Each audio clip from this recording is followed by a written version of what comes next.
अस्सलामुअलैकुम वरहमतुल्लाहि वबरकातुहू। नाज़रीन आदाब, मैं आपका भाई हकीम अब्दुस्सलाम खान, कुल हिंद मजलिस इत्तेहादुल मुस्लिमीन उत्तर प्रदेश का सूबाई रुकन आप तमाम लोग की खिदमत में हाजिर हूँ और उम्मीद करता हूँ कि आप तमाम लोग खैरियत से होंगे, आफ़ियत से होंगे, जहाँ होंगे खुश होंगे।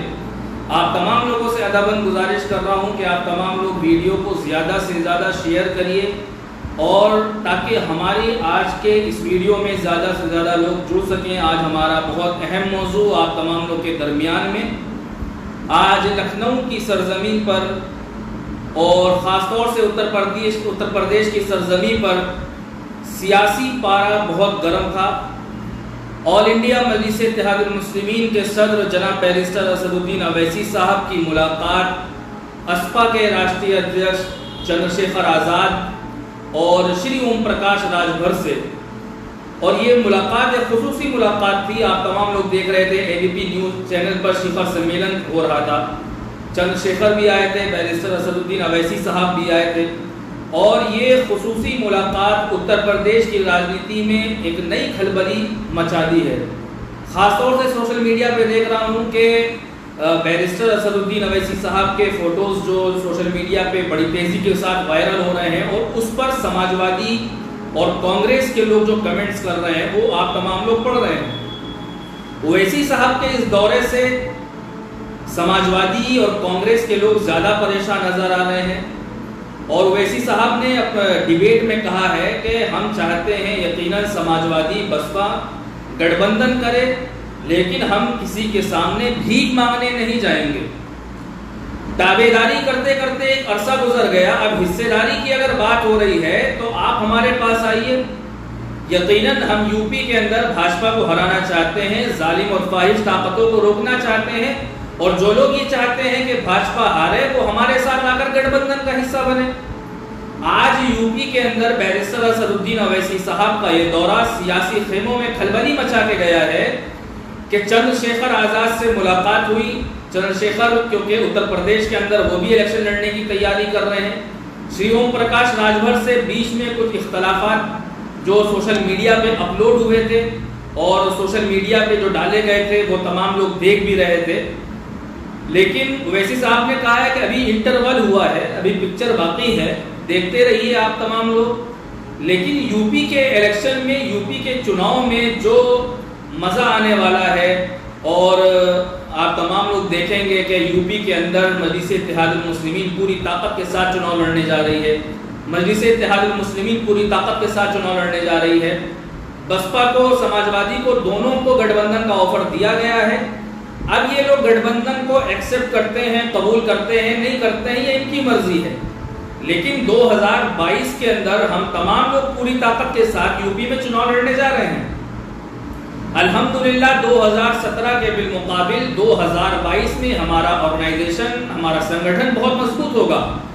2017 में हम कमज़ोर थे, हमारा संगठन कमज़ोर था, हमारे पास वजूद भी नहीं था, कोई सियासी ताकत भी नहीं थी। लेकिन जनाब शौकत अली साहब जो सदर यूपी हैं, उनकी मेहनत, जद्दोजहद और कोशिश और हमारी पार्टी के तमाम जिला अध्यक्ष, विधानसभा अध्यक्ष, नगर अध्यक्ष, ब्लॉक अध्यक्ष, हमारी पार्टी के कार्यकर्ताओं ने जी जान से मेहनत करी है।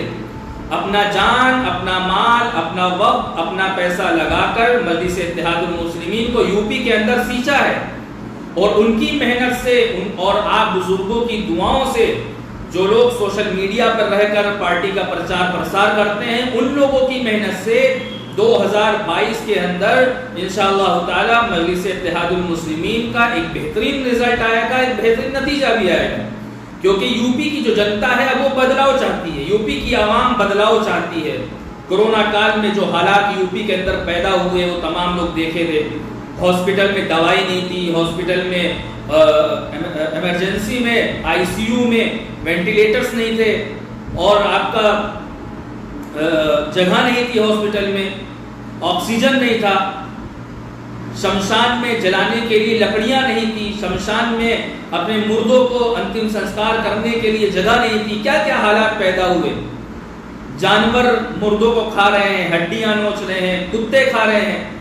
तो जो हालात यूपी के अंदर आए हैं, यूपी की आवाम अब बदलाव चाहती है उसमें कोई भी कम्युनिटी का लोग हो, उसमें चाहे हिंदू समाज के लोग हों, चाहे वो मुस्लिम हो, चाहे वो सिख हो, चाहे वो ईसाई हो, चाहे वो यादव हो, चाहे वो दलित हो, चाहे वो ब्राह्मण हो, कोई भी हो। अब तो यूपी की जनता बदलाव चाहती है, यूपी की जनता अब एक नया विकल्प चाहती है जो उत्तर प्रदेश के हालात को संवार सके। तो बैरिस्टर असदुद्दीन अवैसी साहब, ओम प्रकाश राजभर साहब जो एक गठबंधन तैयार कर रहे हैं यूपी के अंदर, यकीनन एक बहुत बड़ा गठबंधन तैयार होगा और यकीनन मुझे अल्लाह की इजाज़त से उम्मीद है कि इंशाअल्लाह अब की बार बेहतरीन नताइज मजलिस इत्तेहादुल मुस्लिमीन के यूपी के अंदर आएंगे। मुसलमानों के अंदर जो पैगाम हमें देना है, दलितों के अंदर जो पैगाम देना है, आदिवासियों में, पिछड़ों में जो हमें पैगाम देना है, वो यही देना है कि हमको इन सियासी जमातों ने हमको क्या दिया है। अखिलेश यादव मुख्यमंत्री बने, मुलायम सिंह यादव मुख्यमंत्री बने, बहन कुमारी मायावती कई बार मुख्यमंत्री बनी, इन लोगों ने हमें क्या दिया है? मुसलमानों को सियासत में कितनी हिस्सेदारी दी है? मुसलमान तो ताबेदारी करता आ रहा है, अब हिस्सेदारी की अगर बात मुसलमान कर रहा है, बैरिस्टर असदुद्दीन अवैसी साहब मुसलमानों को सियासत में हिस्से की बात कर रहे हैं, हिस्सेदारी की बात कर रहे हैं, तो इसमें परेशान होने की क्या जरूरत है। और मैं देखता हूँ सोशल मीडिया पे समाजवादी और कांग्रेस के लोग खिसियानी बिल्ली की तरह खंबा नोच रहे हैं। आज के दौरे से समाजवादी और कांग्रेस के लोग बहुत ज्यादा परेशान नजर आ रहे हैं सोशल मीडिया पर और बहुत सारी बातें लिख रहे हैं जो मैं सोशल मीडिया के माध्यम से, वीडियो के माध्यम से नहीं कहना चाहता, लेकिन मुझे अफसोस होता है कि जो समाजवादी, कांग्रेस और बसपा के लोग सोशल मीडिया पर वाहियात पोस्टें डाल रहे हैं, वो कोई गैर नहीं है, वो भी अपना मुस्लिम भाई है। अब्दुल्ला, अब्दुल रहमान, उमर, रिजवान, इमरान आदि ये नाम है और वही लोग बैरिस्टर असदुद्दीन अवैसी साहब को निशाना बना रहे हैं। बड़े अफसोस के साथ कहना पड़ रहा है, क्योंकि समाजवादी, बसपा, कांग्रेस, इन लोगों ने मुसलमानों को जहनी गुलाम बना दिया। मुसलमानों के दिलों में भाजपा का खौफ डालकर वोट हासिल करना ये इनकी आदत बन गई है। मुसलमानों के दिलों में भाजपा को खौफ डालना ये इनकी आदत बन गई है कि हमें मुसलमान वोट करे, हमें।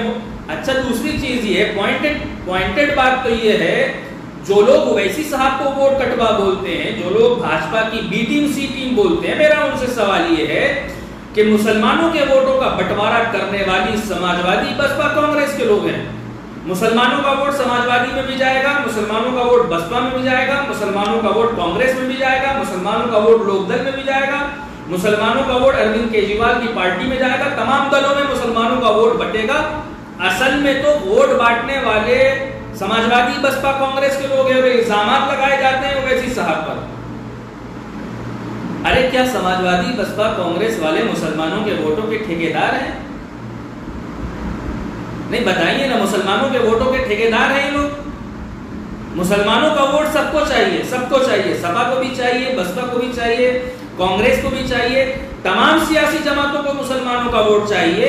लेकिन जब मुसलमानों को जानवर के नाम पे मारा जाता है, मुसलमानों को वाहियात नारों के नाम पे मारा जाता है, मुसलमानों की जब मॉब लिंचिंग की जाती है, मुसलमानों की शरीयत पे हमले होते हैं, मुसलमानों के ऊपर जब जुल्म और अत्याचार होता है, तो जब समाजवादी, बसपा, कांग्रेस के लोग कौन से बिलों में घुसकर बैठ जाते हैं।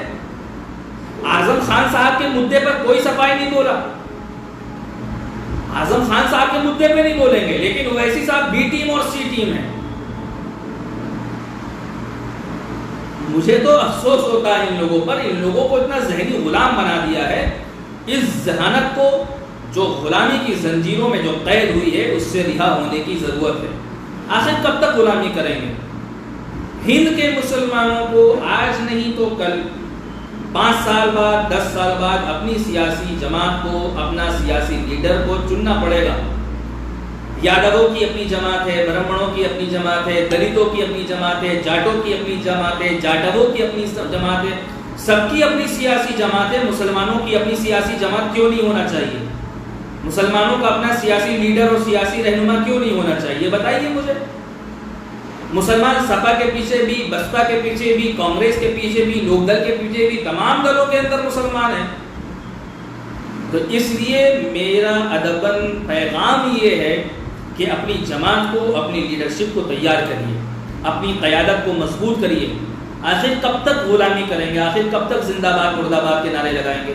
आखिर कब तक इनके कार्यालयों में दरियां और कुर्सियां बिछाने का काम करेंगे? आखिर कब तक इनकी सभाओं में, जनसभाओं में, नुक्कड़ सभाओं में जिंदाबाद और मुर्दाबाद के नारे लगाने का काम करेंगे? मुसलमान अपने अंदर सियासी शऊर पैदा करे, सियासी लीडरशिप पैदा करे, हिस्सेदारी की बात करे। अब इलेक्शन आने वाला है, नए नए नेता निकल कर आएंगे। एक आजमी साहब हैं, कोई सपा के नेता आजम खान साहब का तो मामला सियासत में आप देख रहे हैं क्या हाल है, लेकिन एक नया तीतर निकाल के लेकर आए हैं। कांग्रेस भी एक नया गवैया निकाल कर लेकर आई है, जो मुसलमानों के वोटों का बंटवारा करने के लिए, मुसलमानों को लॉलीपॉप देने के लिए, मुसलमानों को वरगलाने के लिए लोग आए हैं। कांग्रेस में भी हैं, बसपा में भी हैं, सपा में भी हैं, जो मुसलमानों को लॉलीपॉप देंगे, मुसलमानों को वरगलाएंगे और मुसलमानों से कहेंगे हमको वोट दो। समाजवादी का जो तीतर है वो कहेगा हमको वोट करो, कांग्रेस का जो तीतर है वो कहेगा हमको वोट करो वरना बीजेपी आ जाएगी, बसपा का जो तीतर है वो कहेगा हमको वोट करो वरना बीजेपी आ जाएगी। जितने भी इन तमाम जमातों में, सपा में, बसपा में, कांग्रेस में जितने भी ये तीतर पाले गए हैं मुसलमानों के वोटों के बंटवारे के लिए, मुसलमानों को वरगलाने के लिए, हक तो ये है कि मुसलमानों का, दलितों का, आदिवासियों का, पिछड़ों का वोट मजलिस इत्तेहादुल मुस्लिमीन को जाना चाहिए और मजलिस इत्तेहादुल मुस्लिमीन को मजबूत करना चाहिए, अपनी क़यादत को, अपनी लीडरशिप को मजबूत करना चाहिए। यकीनन आज यूपी के अंदर बैरिस्टर असदुद्दीन अवैसी साहब का दौरा हुआ, चंद्रशेखर से मुलाकात, श्री ओम प्रकाश राजभर से मुलाकात। आगे देखते रहिए अगले एपिसोड में क्या होना है और इंशाल्लाह बेहतरीन खुशखबरी मिलेगी। आप तमाम लोग इसी तरीके से मजलिस इत्तेहादुल मुस्लिमीन को मजबूत करते रहिए, अपनी जमात को मजबूत